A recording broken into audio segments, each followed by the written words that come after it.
واہ کیا مرتبہ اے غوث ہے والا تیرا، نہیں سنتا ہی نہیں مانگنے والا تیرا۔ سارے اقطاب جہاں کرتے ہیں کعبے کا طواف، کعبہ کرتا ہے طواف درے والا تیرا۔ جو ولی قبل تھے یا بعد ہوئے یا ہوں گے، سب ادب رکھتے ہیں دل میں میرے آقا تیرا۔ حضرات گرامی سرکار غوث اعظم جیلانی رحمۃ اللہ علیہ کو اللہ تعالیٰ نے وہ مرتبہ دیا ہے جو کہ کسی ولی کو حاصل نہیں ہے۔ تمام کے تمام ولی حضور غوث اعظم جیلانی رحمۃ اللہ علیہ کی معرفت سے ولی بنتے ہیں۔ جسے چاہتے ہیں سرکار غوث پاک ولایت عطا فرماتے ہیں اور جس سے چاہتے ہیں چھین لیتے ہیں۔ اللہ اکبر، یہ شان ہے ہمارے سرکار غوث اعظم جیلانی رحمۃ اللہ علیہ کی، قیامت تک رہے گا سرکار غوث پاک کا چرچا۔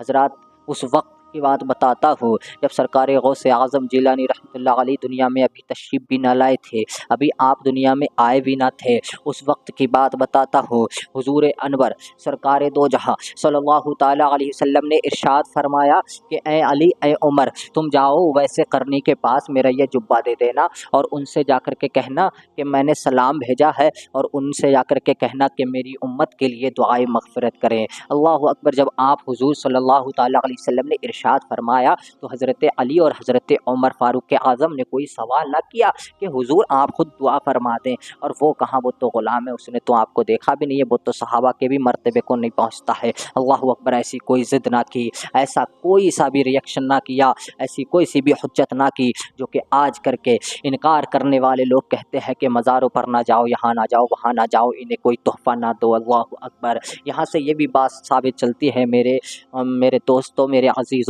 کہ کوئی بزرگ ہے، کوئی اللہ کا نیک بندہ ہے، چاہے وہ چھوٹا ہو چاہے بڑا ہو، اس کی خدمت کے لیے اس کو جبہ دینا، کپڑے دینا، تحفے دینا بھی حضور پاک صلی اللہ تعالیٰ علیہ وسلم سے ثابت ہے، اور اگر کوئی چھوٹا ہے تو اس کو انعام دینا بھی ثابت ہے، اور پھر دوسری بات سلام کرنا بھی ثابت ہے کہ چھوٹے کو بھی سلام کیا جائے۔ اللہ اکبر، بڑے بڑے مراتب پائے ہیں علماء کرام نے۔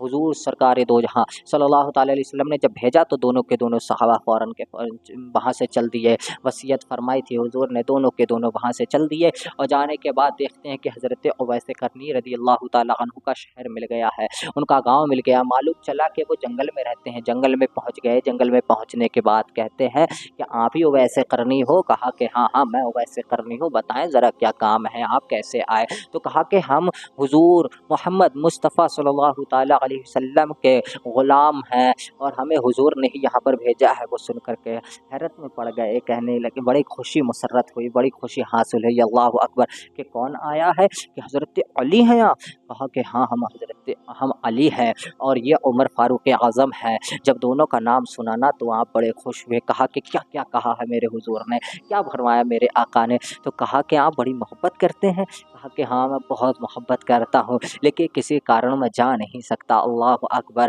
بڑی محبت کیا کرتے تھے، بڑی محبت کیا کرتے تھے حضور سے۔ کہنے لگے کہ آپ کو حضور نے بھیجا ہے؟ کہا کہ ہاں ہمیں حضور نے بھیجا ہے، تمہارے لیے سلام بھی بھیجا ہے، تمہارے لیے یہ تحفہ بھی بھیجا ہے جو جبہ مبارک تھا نا، بولے یہ تمہارے لیے جبہ بھی بھیجا ہے، اور کہا ہے کہ میری امت کی دعائیں مغفرت کریں۔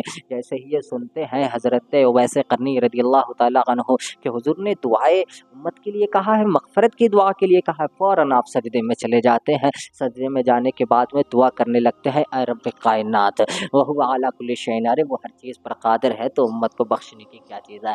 اس نے فوراً کے فوراً دعا قبول کی۔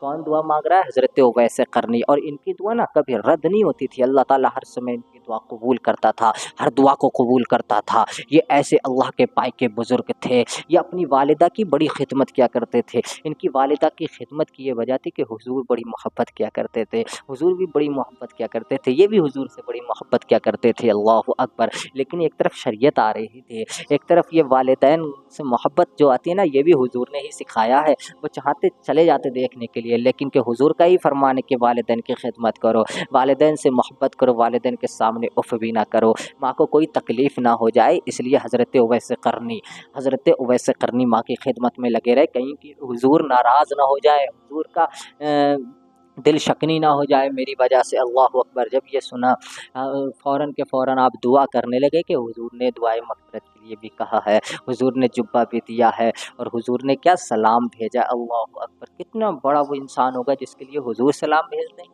کتنا بڑا مرتبہ ہوگا جس کے لیے حضور سلام بھیج دیں۔ کتنا بڑا وہ سخی ہوگا جس کے لیے حضور اپنا جبہ شریف بھیجیں، اپنے طرف سے تحفہ بھیجیں. کیا خوش نصیب انسان. اللہ اکبر. وہ بھی اللہ کے پائے کے بزرگ بندے حضرت اویس قرنی رحمۃ اللہ تعالی علیہ. اللہ تعالی ہم سب کو ان کے نقش قدم پر چلنے کی توفیق فرمائے، ان جیسی محبت ہمارے بھی دل میں رکھے. اللہ اکبر. آپ سجدے میں جاتے ہیں، دعا کرتے ہیں کہ اے اللہ میرے آقا کی امت کو بخش دے، میرے آقا کی امت کو بخش دے. سجدے میں سر ہے، دعا کر رہے ہیں، دعا کر رہے ہیں. ندا آتی ہے اے اویس قرنی، ہم نے تیری دعا سے نصف امت کو بخش دیا. کہا نصف امت؟ اور نصف امت بھی بخش دے مولا؟ کہا کہ نہیں. کہا کیوں نہیں، کیا وجہ ہے مولا؟ آدھی امت کو بخش رہا ہے، آدھی امت اور بخش دے. کہا کہ نہیں، آدھی امت کو تیری دعا کی وجہ سے بخشا ہے، تیری نسبت سے بخشا ہے، اور آدھی امت کو میں حضرت غوث اعظم جیلانی رحمۃ اللہ علیہ کی بخشش سے بخشوں گا، ان کی دعاؤں سے بخشوں گا. اللہ اکبر. جب یہ کہا تو حضرت اویس قرنی حیرت میں پڑ گئے کہ آخر وہ سرکار غوث اعظم رحمۃ اللہ علیہ کون ہے، وہ عبد القادر کون ہے. کہا کہ مولا وہ عبد القادر جیلانی کون ہے، وہ عبد القادر کون ہے، ذرا میں بھی ان سے ملنا چاہتا ہوں، میں بھی انہیں دیکھنا چاہتا ہوں. کہا کہ وہ میرا بھی محبوب ہے، میرے محبوب کا بھی محبوب ہے، اور قیامت تک جتنے بھی ولی ہوں گے نا، سب کے کاندھوں پر میرے محبوب کا قدم ہوگا، سب کے کاندھوں پر حضرت عبد القادر جیلانی کا قدم ہوگا، اور جس کے کاندھے پر اس کا قدم ہوگا وہ میرا بندہ ہوگا. اور جس نے اس قدم سے انکار کر دیا، جس نے ان کی توہین کی، جس نے ان سے بغاوت کی، تو وہ میرا بھی دشمن ہے، جو ان کا دشمن ہے وہ میرا بھی دشمن ہے. جب یہ کہا تو کہنے لگے، آپ عریضہ پیش کرنے لگے کہ مولا جب سارے ولیوں کی گردن پر سرکار غوث اعظم جیلانی رحمۃ اللہ علیہ کا قدم ہوگا تو اس اویس قرنی کے بھی گردن پر حضرت خواجہ غوث اعظم جیلانی رحمۃ اللہ علیہ کا قدم مبارک ہے. قدم کو قبول کرتا ہوں، میں بھی ان کے قدم کے نیچے اپنے سر کو رکھتا ہوں، میں بھی ان کے قدم کے نیچے اپنی گردن کو رکھتا ہوں. واہ کیا مرتبہ اے غوث ہے والا تیرا، اونچے اونچوں کے سروں سے قدم اعلیٰ تیرا. سارے اقطاب جہاں کرتے ہیں کعبے کا طواف، کعبہ کرتا ہے طواف درے والا تیرا. تجھ سے در در سے سگ، سگ سے ہے مجھ کو نسبت، تجھ سے در در سے سگ، سگ سے ہے مجھ کو نسبت. میری گردن میں بھی ہے دور کا ڈورا